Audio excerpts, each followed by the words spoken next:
Hello बच्चों, नमस्ते। Welcome to this amazing session. आज हम ईएमआई का अगला टॉपिक आपके सामने लेके आए हैं, जो कि आप देख सकते हो क्या है, एलआर सर्किट और एलसी ऑसिलेशन। एलसी सर्किट को हम आज डिस्कस करेंगे, पूरा कंसेप्ट क्लियर करेंगे। इंडक्टर को कैसे हैंडल करना है सब सिखाएंगे। एलसी ऑसिलेशन को एसएचएम से कंपेयर करेंगे, स्प्रिंग के साथ कंपेयर करेंगे और बहुत अच्छे पीवाईक्यूज और बहुत अच्छे सवालों के थ्रू आपको इसकी प्रॉब्लम सॉल्विंग भी सिखाएंगे। यानी ये पूरा सेशन आपको इस टॉपिक में मास्टर बना सकता है। पूरा सेशन कंप्लीट देखिएगा। मैं हूं अजीतुल्लाह, बीटेक फ्रॉम आईआईटी बॉम्बे, आपका फिजिक्स मेंटर। और इस सेशन को देखने के बाद मार्क्स ऐप पे जाके प्रैक्टिस कीजिएगा। टेलीग्राम ग्रुप ज्वाइन कर लेना, जहां पे लिंक डिस्क्रिप्शन में आपको मिल जाएगी, जहां पे आपको इस सेशन के नोट्स और आगे की सारी जानकारी मिल रही होगी। तो पूरे जोश के साथ आइए स्टार्ट करते हैं इस टॉपिक को। बच्चों देखो, सुनना मेरी बात।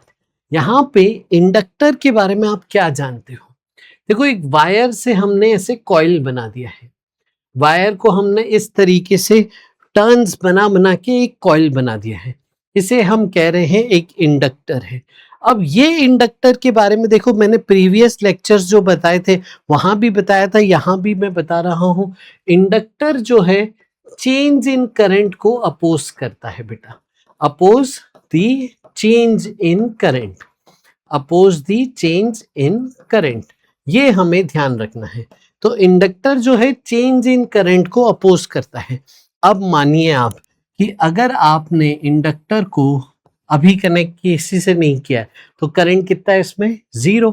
अब इसे आप अगर बैटरी से कनेक्ट कर देते हैं तो बैटरी क्या करेगी? करंट भेजने की कोशिश करेगी।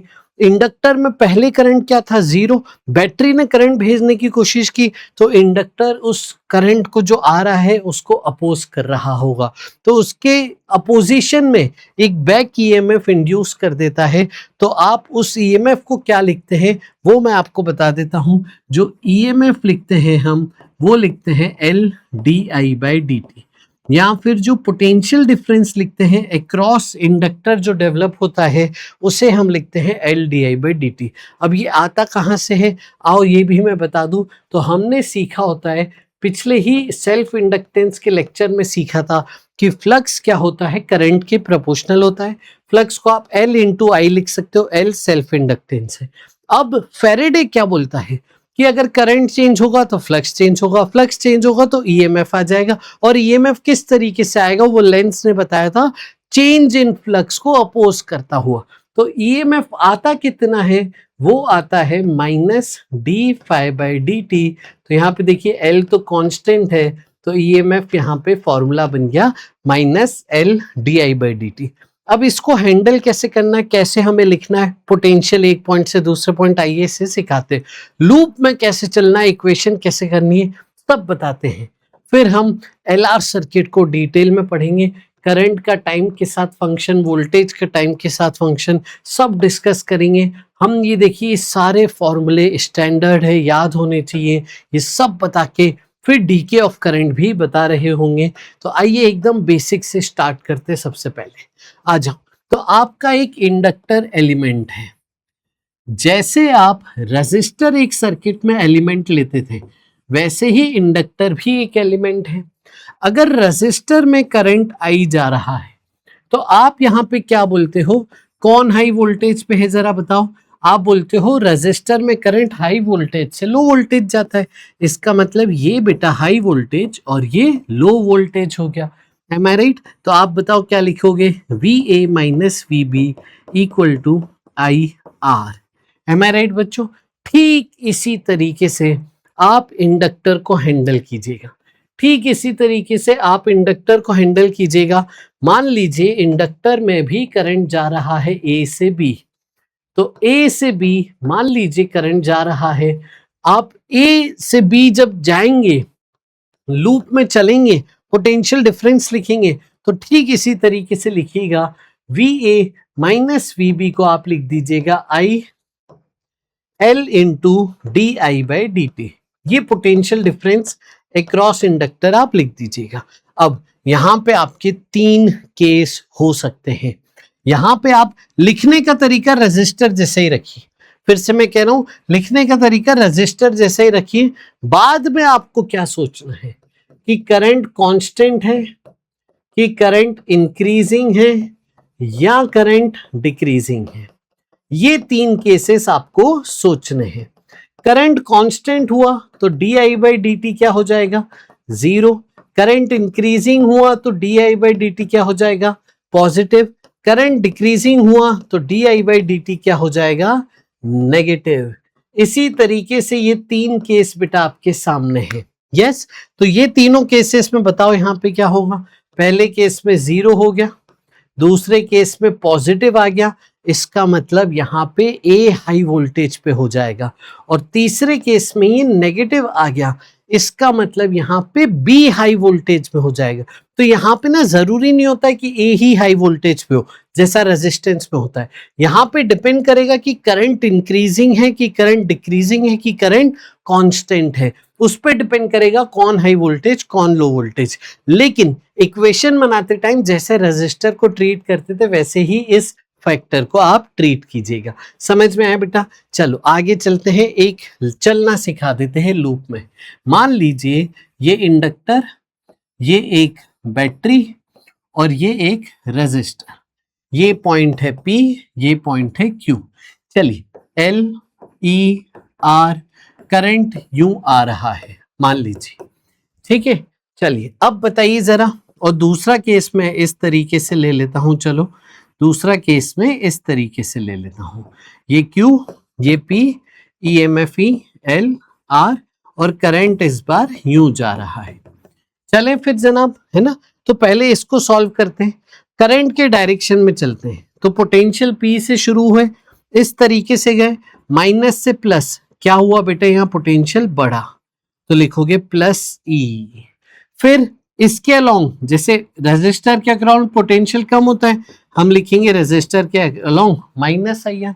वैसे ही इसके लिए करंट के डायरेक्शन में चलोगे तो लिखोगे माइनस L di/dt। और देखिए कहां पहुंच गए, Q पे हम पहुंच गए। तो P से लेके Q तक राइज ड्रॉप देखिए, और फिर इस तरीके से रखिए। अब यहां पे आ जाइए, यहां पे अगर मैं Q से P चलता हूं, करंट की डायरेक्शन में चलते हैं, तो Q से शुरू हुई, करंट यूं जा रहा है, तो रेजिस्टर में यूं चलेंगे तो ड्रॉप हुआ, यानी पोटेंशियल कम हुआ, माइनस IR। फिर उसके बाद यहाँ पे माइनस से प्लस, यहाँ पे क्या हुआ, राइज, तो बड़ा पोटेंशियल, तो प्लस E। फिर यहाँ देखिए करंट के डायरेक्शन में जा रहे हैं, तो जैसे वोल्टेज का ड्रॉप रेजिस्टर में लिखते थे वैसे ही इसका ड्रॉप लिखिए, माइनस L di/dt। और फिर इक्वल टू कहां पहुंच गए हम, P पे। इस तरीके से इक्वेशन लिखेंगे। और लास्ट में बेटा, लास्ट में हम यहाँ पे di/dt का साइन रखेंगे। इंक्रीजिंग बोला है तो पॉजिटिव रखेंगे, डिक्रीजिंग बोला है तो नेगेटिव। एक सवाल करते हैं, मेंस में आया हुआ है। देखिए मेंस में आया हुआ सवाल है, पहले ये सवाल बताता हूं, फिर आगे हम आगे बढ़ा रहे होंगे कहानी को। आज ये देखो सवाल है, 2020 में है, काफी बार ऐसे सवाल पूछे गए हैं। सवाल देखिए क्या कह रहा है आपसे, 3 सर्किट एलिमेंट्स है और यहाँ पे करंट का डायरेक्शन दिया है, इंडक्टेंस की वैल्यू दी है, रेजिस्टेंस दिया है, EMF दिया है। एट सम इंस्टेंट करंट की वैल्यू दी है 1 एम्पियर और डिक्रीजिंग बोला है, इसका मतलब di/dt की वैल्यू -100 लीजिएगा। Potential difference Vp minus VQ। चलिए करंट के डायरेक्शन में पहले चलते हैं, हम Q से शुरू करते हैं, तो VQ। फिर आगे बढ़े तो ड्रॉप हुआ -IR। फिर माइनस से प्लस यूं चले, राइज हुआ तो +30। फिर इसे देखिए करंट के डायरेक्शन में जाने, तो जैसे IR लिखा था सेम उसी तरीके से -L di/dt। और फिर कहां पहुंच गए हम, P पे, तो इक्वल टू VP। समझ गए बेटा यहाँ पे? तो हमें यहाँ पे पहले VP माइनस VQ चाहिए, VQ को इधर ले आओ, तो आपको इफेक्टिवली मिला VP minus VQ equal to 30 minus L di/dt और -IR। अब इसमें वैल्यू डालते, तो 30 माइनस L बेटा क्या है, 50 मिली अपॉन 1000 इंटू di/dt को -100 लिखेंगे। फिर यहाँ पे -I बेटा इंटू R, तो देखिए ये माइनस माइनस प्लस हो गया बेटा, 1 2 3 1 2 3, ये बेटा जुड़ के 35 -2, फाइनल आंसर आ रहा है 33, यानी ऑप्शन ए। अब चलो हम आगे बढ़ते हैं, अब हम सर्किट को बनाते हैं, एल आर सर्किट की अब हम बात करते हैं। ध्यान से सुनिएगा, अब स्टैंडर्ड यहाँ पे सवाल है। सबसे पहले एल आर सर्किट में हम यहाँ पे ग्रोथ ऑफ करंट की बात कर रहे हैं, ग्रोथ ऑफ करंट की बात यहाँ पे कर रहे हैं। सर्किट में करंट बढ़ रहा है, ठीक है। आइए, तो ये आपका सेटअप है, ठीक है। चलो अब लूप में चलना सीखते हैं। मान लीजिए ये ए, इस तरीके से मैं लूप में चलना भी आपको सिखा देता हूं। ये देखिए, तो ए से शुरू हुई है, करंट के डायरेक्शन में जा रहे हैं तो minus D L D I by D T लिखेंगे, फिर माइनस आई आर लिखेंगे, यहां तक पहुंच गए। फिर यहां पे अब यूं चलेंगे तो माइनस से प्लस जा रहे हो आप, तो राइज हुआ तो प्लस ई लिखोगे, और फिर घूम के कहां आ गए, ए पे ही आ गए। तो ये कैंसिल हो गया, ये टर्म उधर भेज दो, तो E equal to L D I by D t plus I R. समझ गए? इस तरीके से हम ये लूप में चल सकते हैं। इनफैक्ट ये चीज तो आप डायरेक्ट बता सकते थे कि वोल्टेज इंडक्टर का और वोल्टेज रेजिस्टर का, ये दोनों वोल्टेज का सम ईएमएफ के बराबर होगा। वही तो देखो यहाँ लिखा है कि ये जो नेट वोल्टेज है ये पूरी ब्रांच का है, तो इन दोनों का सम नेट वोल्टेज के बराबर। अब यहाँ पे देखिए पूरी वर्किंग कैसे करेंगे, आओ समझाते। तो ये देखिए एक्सप्रेशन कैसे लिखा, आई आर को उधर भेज दिया, E minus I R minus L D I by D T 0, इधर रखा L D I by D T ये। अब देखिए ये जो टर्म है आई वाली, ये टर्म को इसके नीचे ले आए, क्रॉस मल्टीप्लाई कर दिया, dt को उधर भेज दिया, l को इधर भेज दिया। अब इसे हमने इंटीग्रेट कर दिया। ये मैं डेरिवेशन आपको बता रहा हूं, लेकिन मैं चाहता हूं अगर आप अच्छे से तैयारी कर रहे हैं कठिन पेपर के लिए भी, मेंस कठिन हो या फिर एडवांस के लिए अच्छे से तैयारी कर रहे हैं, तो ये पूरा इंटीग्रेशन एक बार बिना देखे प्रैक्टिस जरूर करिएगा, आप जीवन में इसमें ग्रोथ करेंगे अपनी। आइए आगे बढ़ते हैं। अब ये देखिए dt का इंटीग्रेशन टाइम हो गया सीधे, ये देखिए ये dx अपॉन x का इंटीग्रेशन है, di अपॉन i, ये इंटीग्रेशन लॉग में होता है। लीनियर टर्म डिनोमिनेटर में है तो लॉग में इंटीग्रेशन होगा, तो ln e minus I are इसका इंटीग्रेशन हो गया। ऐसे में जब भी लीनियर टर्म होती है, जो जिसको इंटीग्रेट कर रहे हो उसका कोफिशिएंट डिवाइड में आ जाता है इंटीग्रेशन में, तो i का कोफिशिएंट माइनस r यहाँ पे डिवीजन में आ जाएगा। i का कोफिशिएंट क्या है बेटा, माइनस r, वो यहाँ पे डिवीजन में आ जाएगा। अब देखिए मल्टीप्लाई किया हमने, माइनस r इधर आ गया, ln e minus I R ये रहा। लिमिट्स, यहाँ पे शुरुआत में करंट सर्किट में 0 था, तो इसीलिए करंट का फंक्शन बना रहे, 0 से i हमने लिमिट्स लिखी, टाइम 0 से t। ये जो टर्म है l बाय r, इसे मैं टाउ बोल रहा हूं।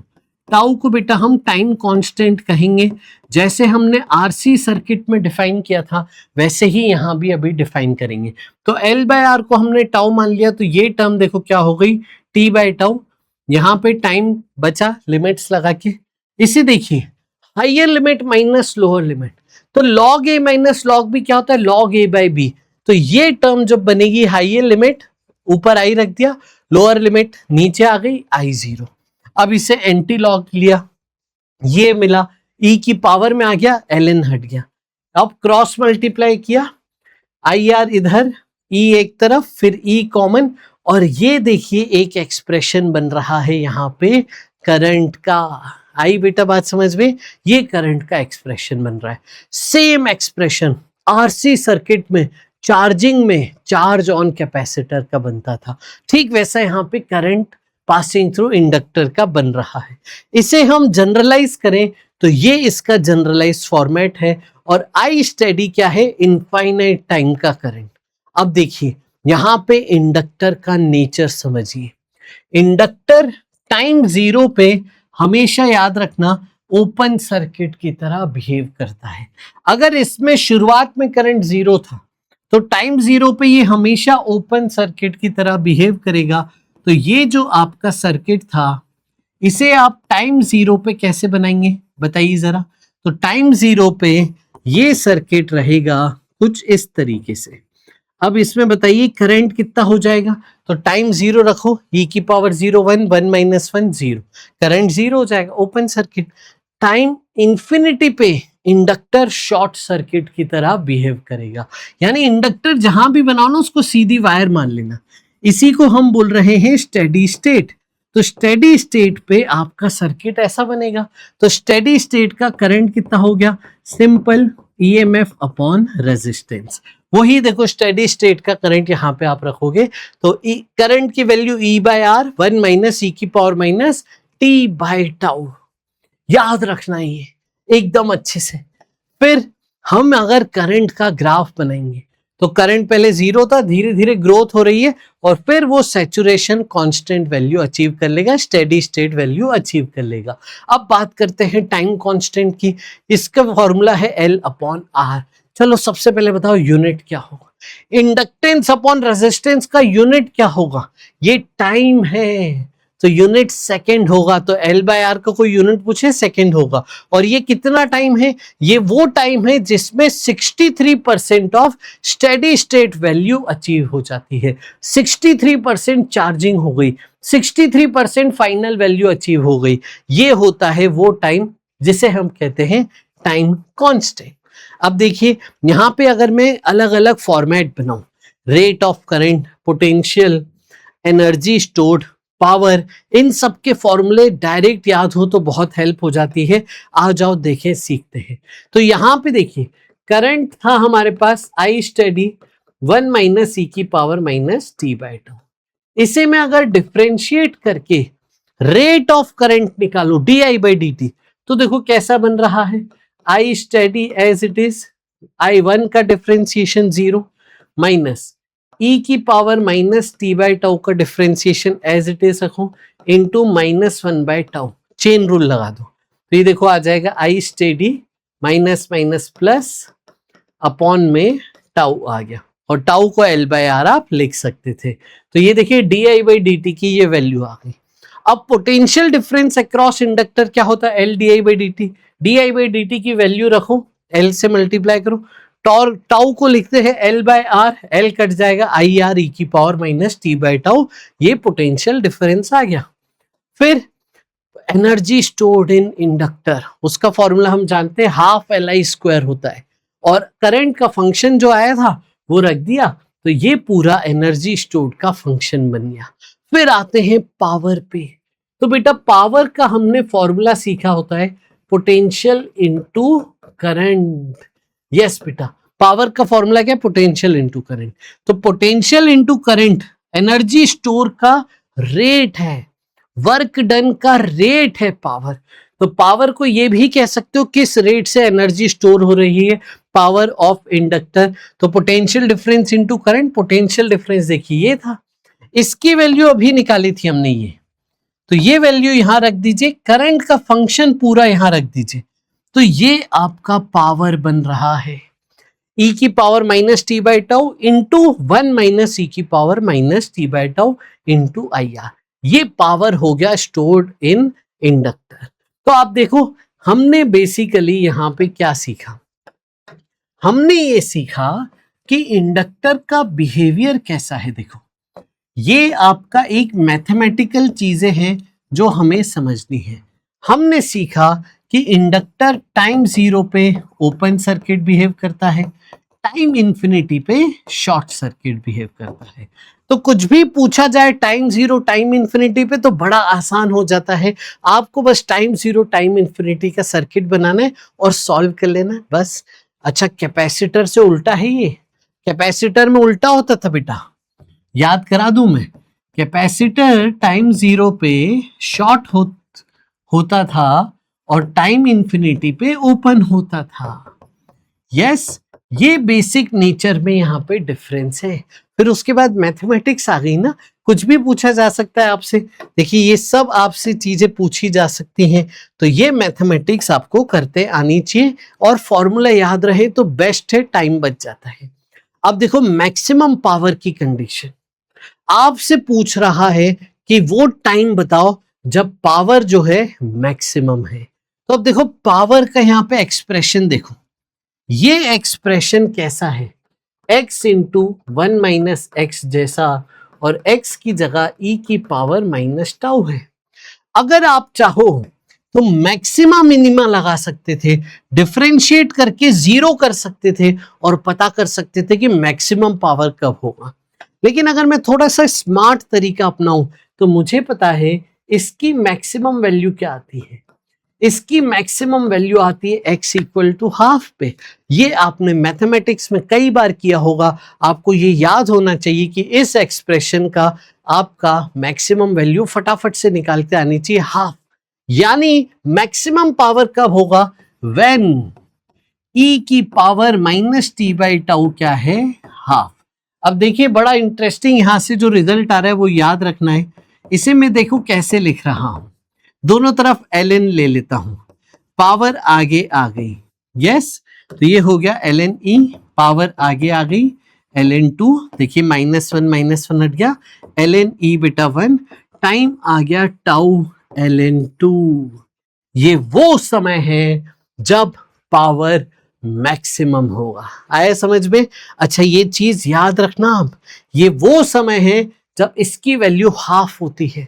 यानी अगर मैं आपसे पूछूं at time tau ln 2 current की वैल्यू क्या होगी, तो आप क्या लिखोगे, आई स्टेडी 1 माइनस ई की power minus T by tau.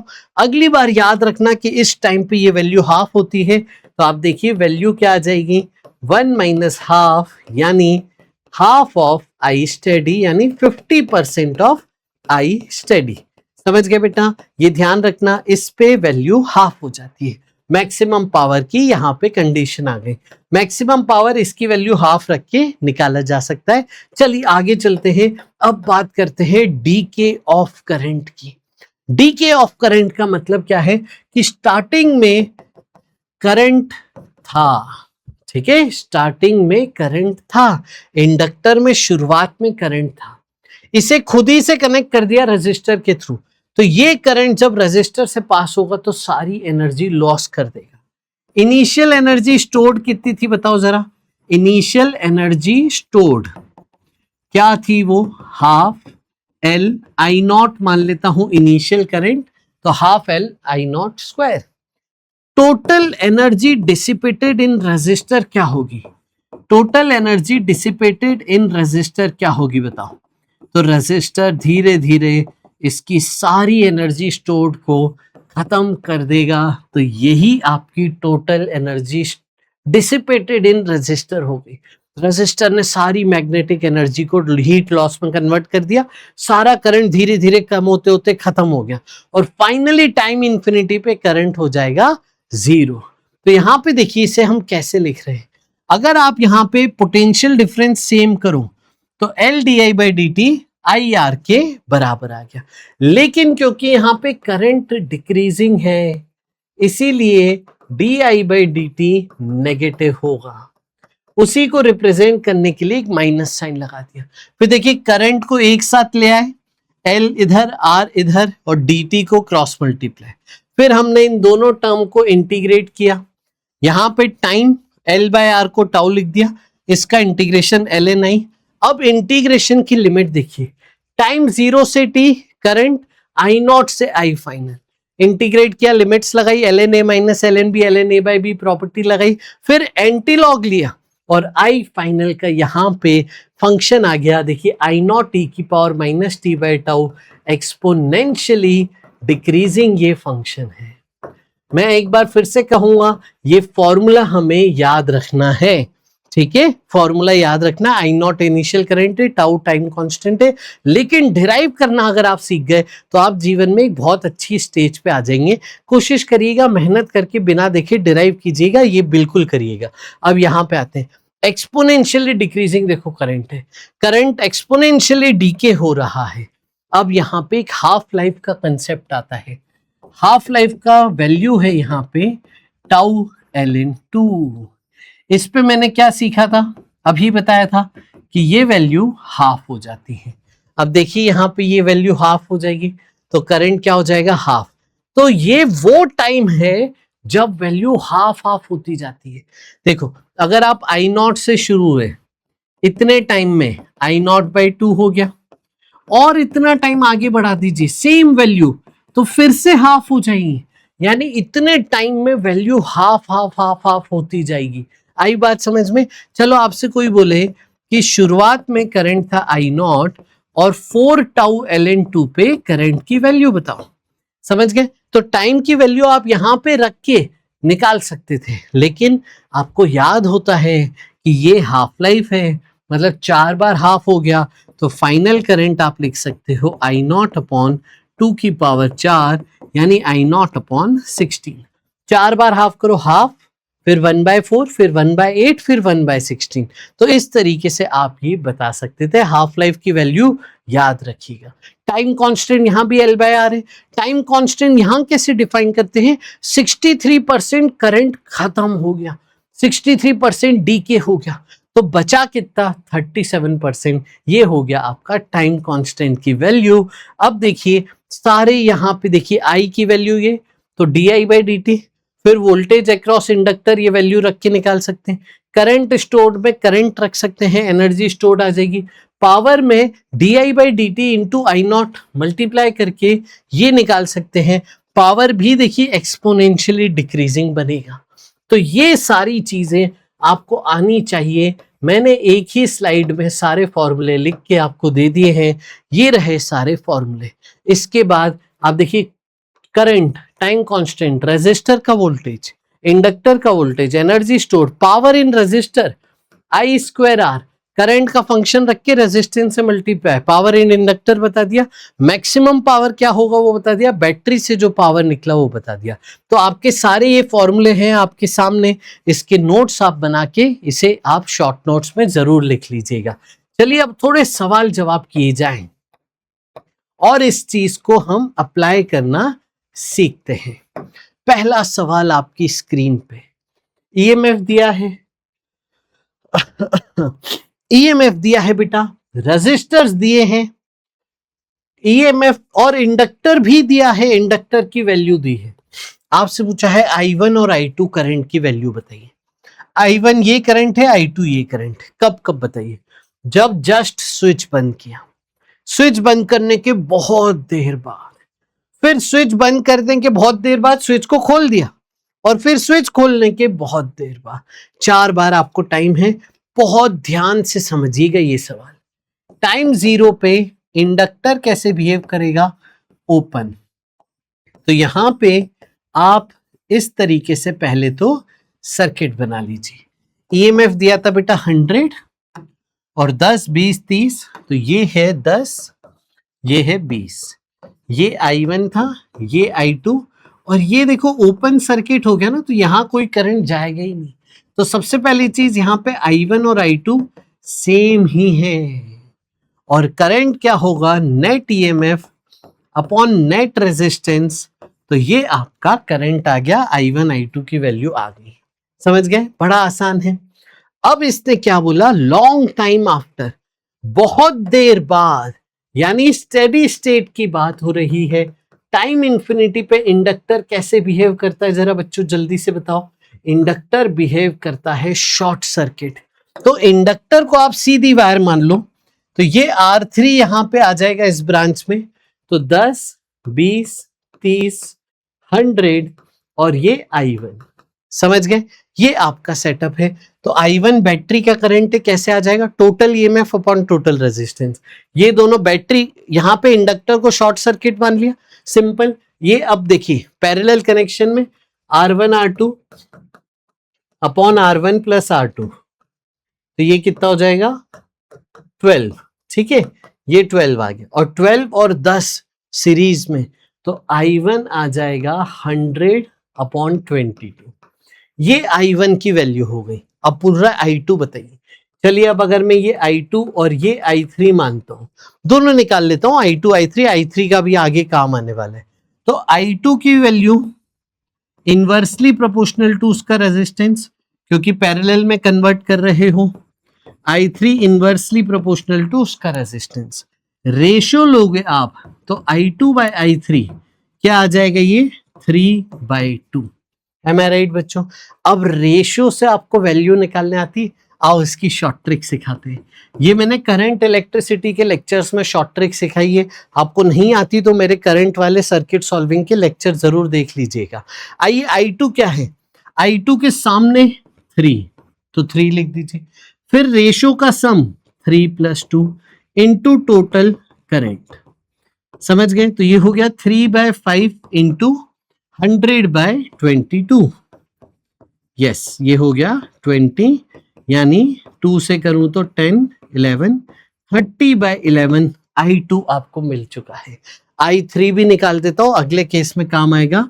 I3 की वैल्यू है 2/5 इंटू 100/22, ये देखिए हो गया क्या 20/11, समझ गए बेटा। यस तो आपका टोटल करंट था यहाँ पे 50/11 या 100/22 I1, I2 पूछा था, ये I2 की वैल्यू हो गई। अब देखिए कहानी में ट्विस्ट आया है। अब ये नेचर इंडक्टर का समझने के लिए बहुत इंपॉर्टेंट सवाल है। अब कहानी में ट्विस्ट क्या है, see immediately after S is opened, यहां के बाद फुल स्टेडी स्टेट अचीव होने के बाद स्विच को ओपन कर दिया, मतलब बैटरी को डिस्कनेक्ट कर दिया। अब हमारे पास ये सेटअप था और बैटरी को हटा दिया, समझ गए बेटा, ये सेटअप था। अब समझना मेरी बात, इंडक्टर क्या होता है, इंडक्टर अपोज करता है चेंज इन करंट को, इंडक्टर अपोज करता है चेंज इन करंट को। तो कभी भी सडनली कुछ काटा पीटी हो जाए, कोई ब्रांच काट दी जाए, कोई रेजिस्टर हटा दिया जाए, कहीं भी अचानक से कोई चेंज आए, तो इंडक्टर क्या करता है, उसके थ्रू इंडक्टर की ब्रांच का करंट सेम रहेगा। Just before change, just after change current same रहेगा। अब देखिए जरा, इस ब्रांच में करंट कितना था 20/11, तो अभी भी इसमें सेम करंट फ्लो करेगा। इंडक्टर में ईएमएफ इस तरीके से जनरेट हो जाएगा कि वही करंट जो जस्ट बिफोर में जा रहा था वही जस्ट आफ्टर में जाता रहे। तो देखिए इसमें वही, इस पूरी ब्रांच में सेम करंट है, लेकिन इस ब्रांच में करंट अचानक से चेंज हो गया, R2 का करंट अचानक से चेंज हो गया। तो यहां पे देखिए सी पार्ट में I1 तो 0 हो गया, बैटरी हटा दी, I2 आपको मिल गया 20/11। अब आते हैं डी पार्ट में, डी पार्ट में क्या बोला है, लॉन्ग टाइम आफ्टर। अब इसके बाद क्या होगा, ये पूरे रेजिस्टर सब एनर्जी लॉस कर देंगे, तो आपका यहाँ पे 0 करंट आ जाएंगे दोनों। समझ गए मेरी बात। आगे चलते हैं, अगला सवाल आपके सामने। ये देखिए एक सर्किट है आपके सामने, R1 R2 L EMF S, current बताइए बैटरी से after long time. Suppose the switch is open at time 0, what is time constant of decay circuit. Time 0 पे स्विच को ओपन कर दिया, तो डीके सर्किट का टाइम कांस्टेंट, और current बताइए 1 टाइम कांस्टेंट के बाद। आइए बारी बारी से शुरू करते। सबसे पहले स्टेडी स्टेट आपने अचीव कर ली। स्टेडी स्टेट पे इंडक्टर कैसे बिहेव करता है बताओ, शॉर्ट सर्किट। यस तो आपका यहां पे इंडक्टर को सीधी वायर मान लिया जाएगा और ये आपके पास सर्किट आ जाएगा, दैट्स इट। तो यहां पे इफेक्टिव रेजिस्टेंस क्या हो गया, पैरेलल में R1 R2 upon R1 plus R2 बेटा। यस तो करंट फ्रॉम बैटरी क्या हो गया, net EMF upon net resistance. ये आपका बैटरी से करंट आ गया, समझ गए। चलो आगे बढ़ते हैं। अब हमें बताइए, यहां पे सेम पिछले सवाल की तरह अगर मैं बात करूं तो अचानक से बैटरी खत्म कर दी, तो बैटरी जब हटाई तो इंडक्टर से कितना करंट जा रहा था वो निकालना है। मतलब मैं इंटरेस्टेड हूं अभी I1 में, मैं इंटरेस्टेड किस में हूं अभी, I1 में। ये पहले पार्ट का आंसर हो गया, पहले पार्ट का आंसर आ गया, लेकिन आगे की कहानी के लिए मैं इंटरेस्टेड हूं I1 में। तो I1 क्या होगा बेटा, आप इस लूप में चल लो, ठीक है, आप सिर्फ इस लूप में चल लो बस, कोई रेजिस्टर तो है नहीं यहाँ, ये I1 लूप में चल लो इसमें। तो E माइनस I1 R1 0 आ जाएगा, तो I1 हो गया E/R1। समझ गए। अब देखना बड़ा इंटरेस्टिंग भैया, just after switch is opened, तो ओपन करने के बाद बहुत सारी चीजें काटा पीटी करने के बाद आपको ये सोचना है कि इंडक्टर से कितना करंट जा रहा था। इंडक्टर से करंट जा रहा था I1, जिसकी वैल्यू थी E/R1। तो जस्ट आफ्टर कट उतना ही करंट इससे जाएगा। तो इसी करंट को आप सर्किट पूरा करने के लिए इस तरीके से घुमा देंगे। आए समझ में? तो अगर कोई पूछे जस्ट आफ्टर कट R2 से करंट कितना है, तो ये करंट होगा। L से करंट कितना है, तो ये करंट होगा। आई बात, अब ये हो गया है डीके सर्किट, ये सारा करंट धीरे धीरे खत्म हो जाएगा। तो इस डीके सर्किट का टाउ क्या होगा, L/R इक्विवेलेंट। ये दोनों देखो कैसे हो गए, सीरीज में हो गए, अब एक ही करंट है दोनों में। तो ये टाउ हो गया बी पार्ट का आंसर।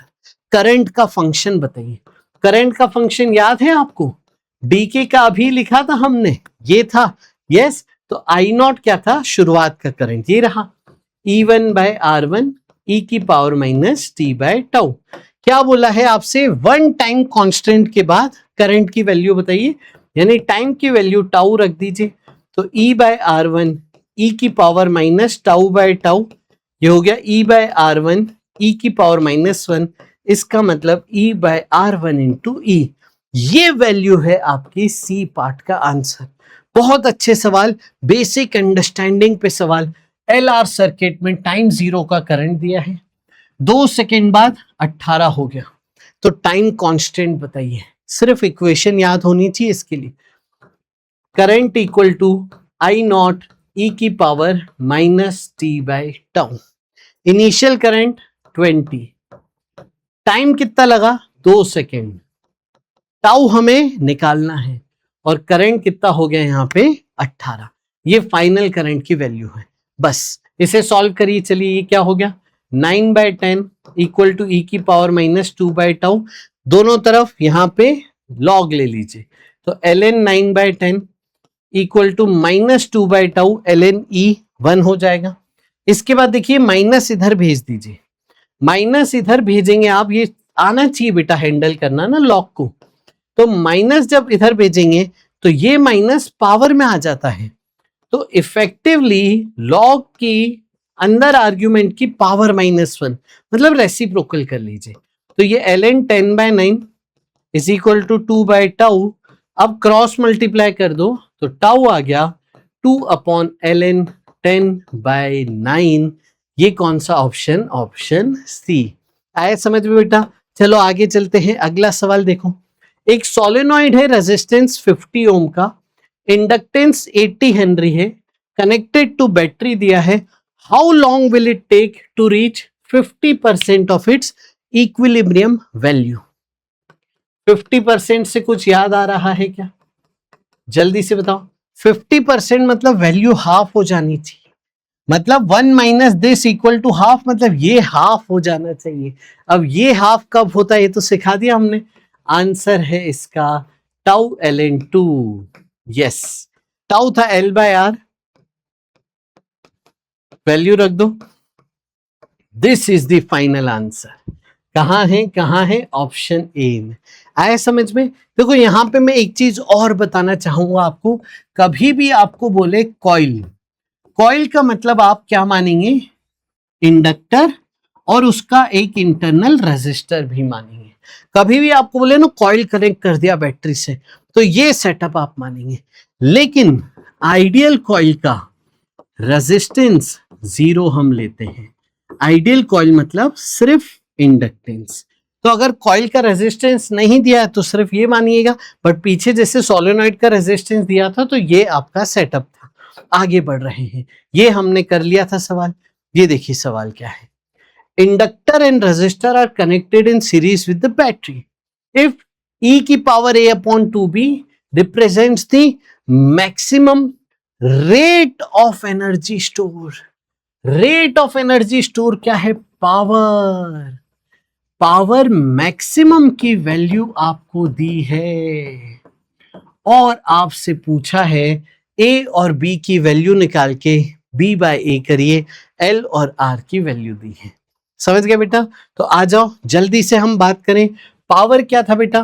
पावर था L di/dt इंटू आई, है ना? पावर क्या था? Voltage into current. समझ गए बच्चे? अब ये ना फटाफट याद होना चाहिए, तभी मजा आएगा। तो इसकी वैल्यू क्या आती थी? ये है बेटा आपका ग्रोथ वाला करंट लेना है, ठीक है? तो आई स्टेडी 1 माइनस ई की power minus T by tau, ये करंट की वैल्यू रख दी। इसका derivative I steady upon tau ई की power minus T by tau, तो ये टाउ को एल बाय आर, तो आर आई स्टेडी। अच्छा, स्टेडी करंट भी देख लो क्या हो जाएगा, स्टेडी स्टेट का करंट, इसको स्ट्रेट वायर मान लेंगे स्टेडी स्टेट पे, तो बस EMF upon resistance, that's it बच्चों, है ना? तो ईएमएफ अपॉन रेजिस्टेंस लिख दिया यहाँ पे, स्टेडी स्टेट के करंट को, टाउ को लिख दिया एल बाय आर, और एक एल पहले से था, तो ये बचा ई। और ये वैल्यू क्या हो गई यहाँ पे देखो तो जरा, ये हो गई आई स्टेडी का स्क्वायर, है ना सर? तो एक और आई स्टेडी होगा, यानी ई बाय आर एक और बार आएगा, और ई की power minus T by tau, 1 minus E की power minus T by tau. Maximum का केस मैंने आपको बताया था, इसको हाफ लेना है, तो हाफ 1/4, तो पावर मैक्सिमम की जो वैल्यू है वो है ई स्क्वायर अपॉन 4r।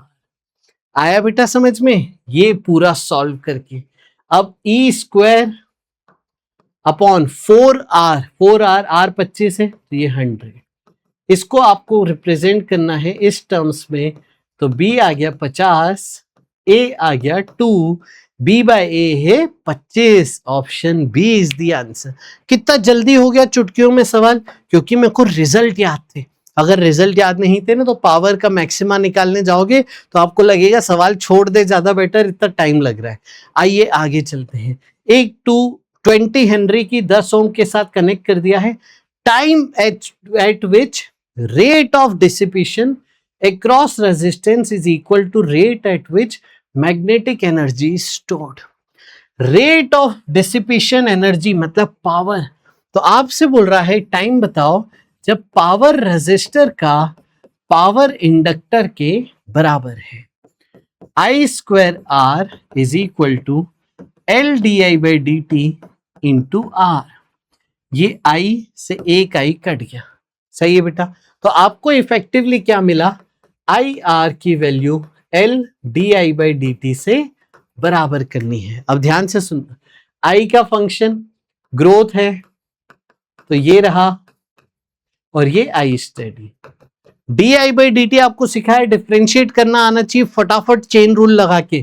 तो D I by D T हो गया आई स्टेडी ई की power minus T by tau upon tau, tau को एल बाय आर रखोगे तो ये टर्म भी आपकी बन जाएगी इंटू आर। देखिए ये दोनों कट गए, तो 1 माइनस ई की power minus T by tau equal to E की power minus T by tau. ये आप सॉल्व करोगे, ई की power minus T by tau आ जाएगा हाफ, और ये कब होता है? टाउ एल इंटू, जो तो याद करा के रखा है। यस, तो टाउ क्या है? एल बाय आर, तो L by R L into, यानी 2l इंटू ऑप्शन 2। आया समझ में? तो ये सब चीजें देखो, स्टैंडर्ड रिजल्ट याद है तो फटाफट हो जाती है। अब हम पढ़ने वाले हैं एलसी ऑसिलेशन। आइए अब हम एलसी ऑसिलेशन पढ़ रहे हैं, एलसी सर्किट को पढ़ेंगे तो बड़ा मजा आने वाला है। सबसे पहले देखो एक छोटी सी चीज और बता दूं, अगर आप इंडक्टर्स को कनेक्ट करते हैं सीरीज या पैरेलल में, तो जैसे रजिस्टर में लेते थे सीरीज में एडिशन और पैरेलल में 1/R इक्विवेलेंट का फॉर्मूला, वैसे ही इंडक्टर में करेंगे। रेजिस्टर इंडक्टर एक साथ चलते, कैपेसिटर और स्प्रिंग एक साथ चलते, तो रेजिस्टर में जो काम हुआ था वैसा ही फॉर्मूला यहाँ पे इंडक्टर में लगेगा। लेकिन ये कब है? जब मैं म्यूचुअल इंडक्टेंस नहीं मान रहा हूं। ये फॉर्मूले तब है जब म्यूचुअल इंडक्टेंस को इग्नोर किया है। अगर मैं म्यूचुअल इंडक्टेंस को मानूं तो दो केस बनते हैं। पहला केस, जब इसका फ्लक्स और इसका फ्लक्स सेम डायरेक्शन में हो, सपोर्टिंग फ्लक्स है, तो इसके कारण इस पे एम आता है, इसके कारण इस पे एम आता है, तो एम की वैल्यू 2 बार आती है, तो L इक्विवेलेंट में 2m जोड़ दीजिएगा। दूसरा केस अपोजिंग फ्लक्स हो, इन दोनों लूप का फ्लक्स यहाँ फील्ड अपोजिट डायरेक्शन में है, तो ये अपोजिंग लूप्स हैं, तो -2m का एक फैक्टर आएगा। तो ये देखिए ध्यान से रखिएगा, ये याद रखिएगा। चलिए आगे चलते हैं। अब हम बात कर रहे हैं LC ऑसिलेशन की। इसको ऑसिलेशन क्यों बोल रहे हैं, पूरी कहानी समझते हैं। एनर्जी के टर्म्स में बात करता हूं, ये एनर्जी स्टोर करता है इलेक्ट्रिक फील्ड में, ये एनर्जी स्टोर करता है मैग्नेटिक फील्ड में। तो दोनों स्टोर करने वाले हैं। आइडियल सर्किट में रेजिस्टर नहीं मान रहा हूं तो कोई भी एनर्जी सिस्टम से बाहर जा ही नहीं रही है। ये भी स्टोर कर रहा है, ये भी स्टोर कर रहा है, बस एक फॉर्म से दूसरे फॉर्म। पहले इलेक्ट्रिकल, धीरे धीरे मैग्नेटिक, फिर सारी मैग्नेटिक, फिर धीरे धीरे इलेक्ट्रिकल, फिर सारी इलेक्ट्रिकल, फिर धीरे धीरे मैग्नेटिक, फिर सारी मैग्नेटिक। ऐसे ये एनर्जी का फॉर्म, एक फॉर्म से दूसरे फॉर्म, दूसरे फॉर्म से ये पहले फॉर्म। यहाँ पे सिर्फ ऑसिलेशन हो रहा है, इसीलिए LC ऑसिलेशन। अब देखिए यहाँ पे अलग अलग केसेस हो सकते हैं। पहला केस में ले रहा हूं, टाइम 0 पे चार्ज मैक्सिमम था और जस्ट हमने कनेक्ट किया है और करंट अभी 0 था। अगर आप पोटेंशियल डिफरेंस इन दोनों का बराबर करें, लूप में चले, तो कैपेसिटर का वोल्टेज Q/C, इंडक्टर का वोल्टेज L di/dt।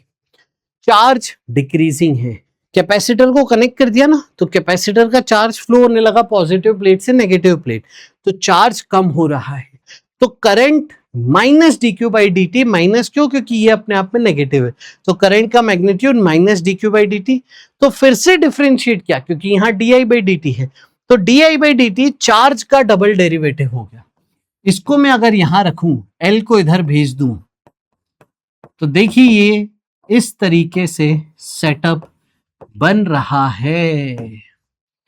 अब ये सेटअप बड़ा फेमस, वर्ल्ड फेमस सेटअप है। ये सेटअप SHM का सेटअप है। SHM में बेटा ये इक्वेशन होती थी, एक्सीलरेशन इक्वल टू -ω²x होता था, और एक्सीलरेशन होता था डबल डेरिवेटिव ऑफ डिस्प्लेसमेंट। तो किसी भी चीज का double derivative equal to minus खुद ही उसके बराबर आ जाए कोई कांस्टेंट के साथ, तो SHM होता है।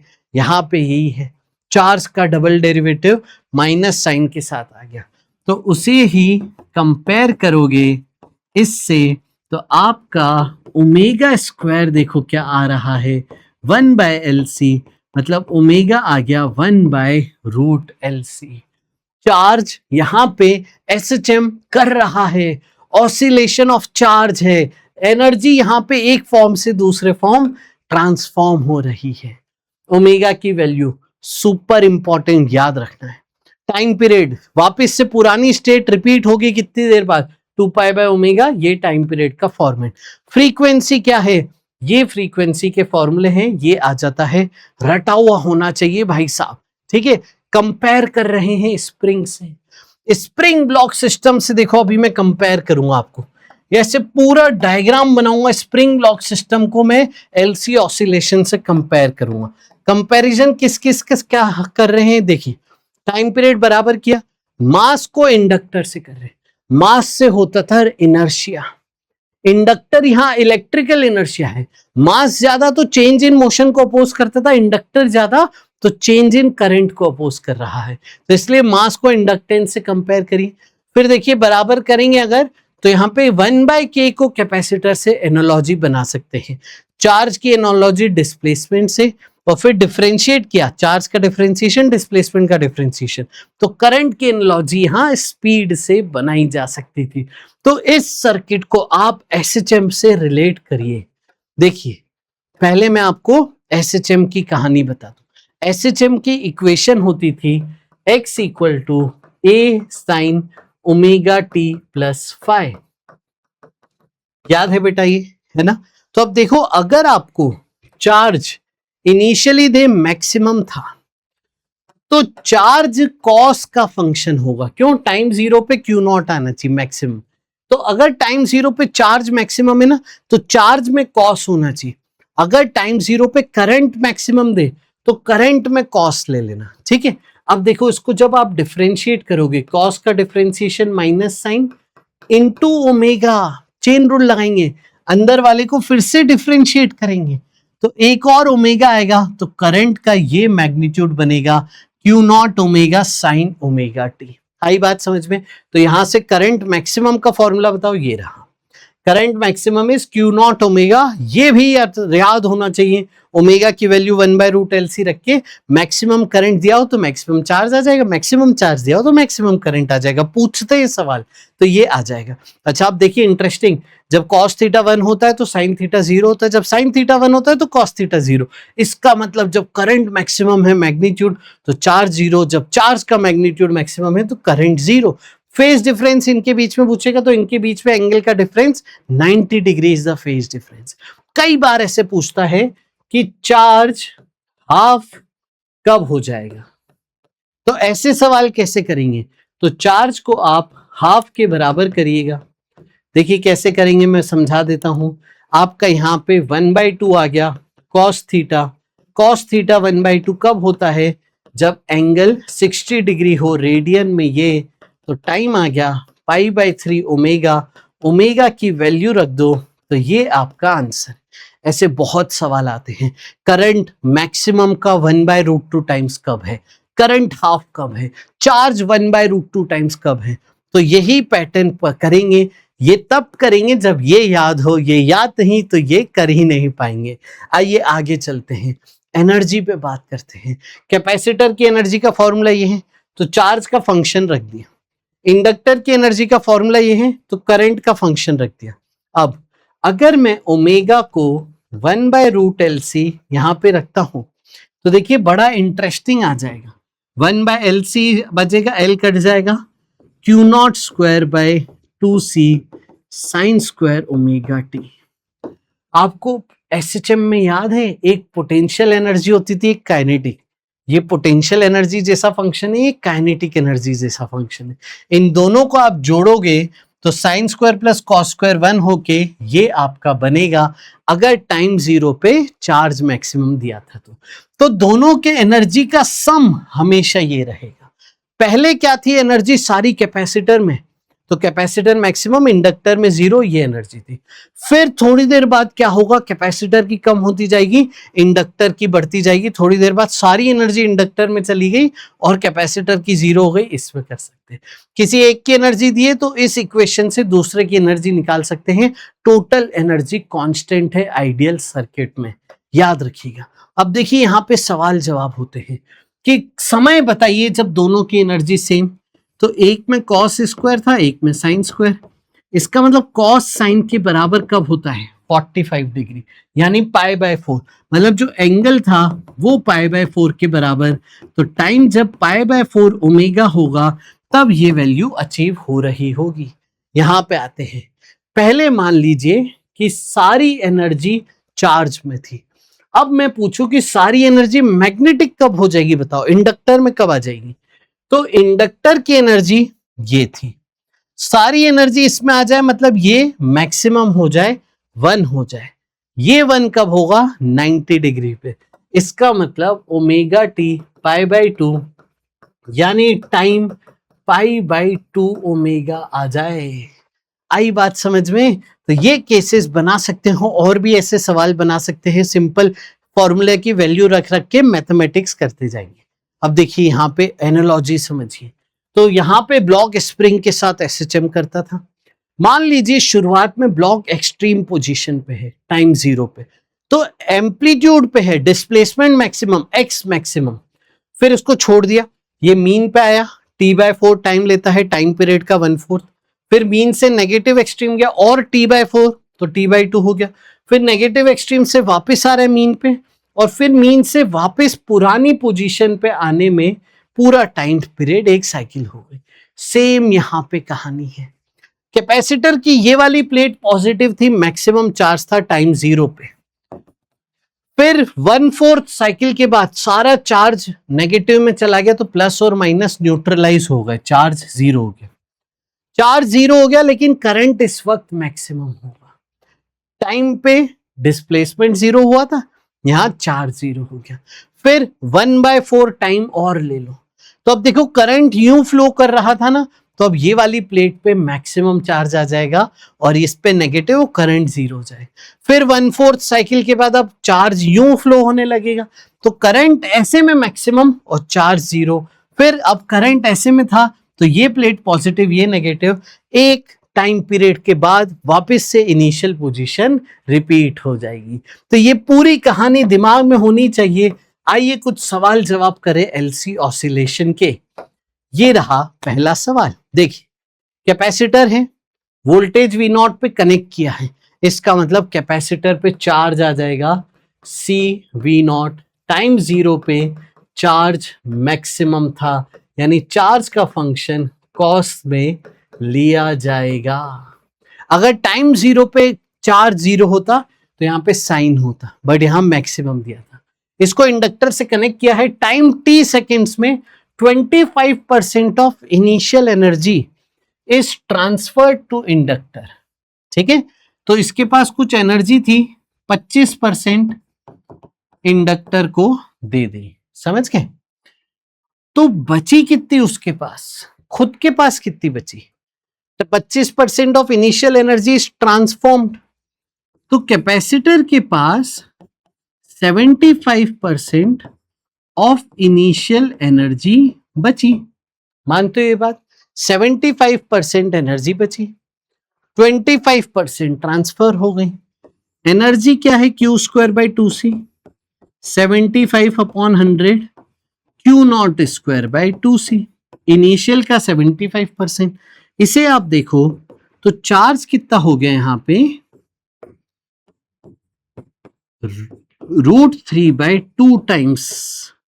इसका मतलब आपसे पूछ रहा है कि चार्ज √3/2 टाइम्स कब हो जाएगा? तो ये √3/2 टाइम्स कब होगा? 30 डिग्री पे।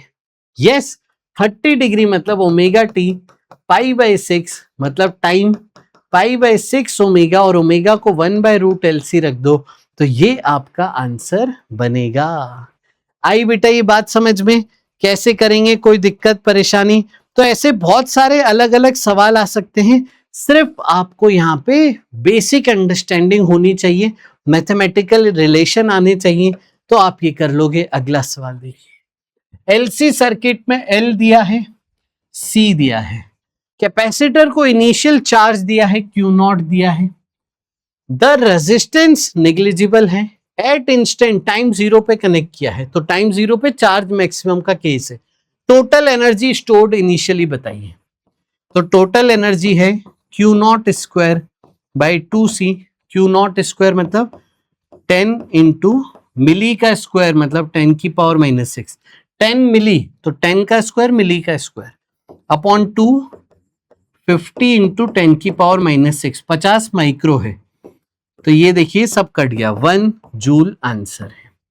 बी पार्ट, नेचुरल फ्रीक्वेंसी क्या है? फ्रीक्वेंसी का फॉर्मूला ये था, तो ये हमें याद रखना है। इनकी वैल्यू डालिए, इसमें रखिए, तो आपको आंसर आ जाएगा, ओमेगा आ जाएगा 1000, फ्रीक्वेंसी आ जाएगी 1000/2π। सॉल्व करिएगा, आंसर आ जाएगा। फिर क्या बोल रहा है? सी, किस टाइम पे एनर्जी कंप्लीटली मैग्नेटिक हो जाए, और डी, किस टाइम पे दोनों की एनर्जी बराबर हो जाए। तो ये अभी हमने सिखाया था आपको, ये अभी सीखा था हमने, सेम केस, वही मैं डायरेक्ट ले लूं। ये देखो, किस टाइम पे एनर्जी सारी मैग्नेटिक हो जाए, ये वाला टाइम, किस टाइम पे दोनों की एनर्जी बराबर हो जाए, ये वाला टाइम। तो आपका इस सवाल का आंसर आ गया। यस, तो सी में टाइम क्या लोगे? π/2 ओमेगा, ओमेगा की वैल्यू रख देना, और डी में टाइम क्या लोगे? π/4 ओमेगा, ओमेगा की वैल्यू 1000 रख देना, और आंसर आ जाएगा। ये था हमारा आज का सेशन। मिलेंगे हम अगले सेशन में। आज के लिए इतना ही। बहुत सारा प्यार, बहुत सारा आशीर्वाद, खूब मेहनत करिए और इस सेशन को अच्छे से देख के जाइएगा। सारे सवाल कर लीजिएगा, कमेंट करके बताना कैसा लगा सेशन, और पूरे भारत में शेयर कीजिएगा। मिलते हैं अगली क्लास में। Bye bye, take care. मैं हूं Ajit Lulla, BTech from IIT Bombay. Bye bye.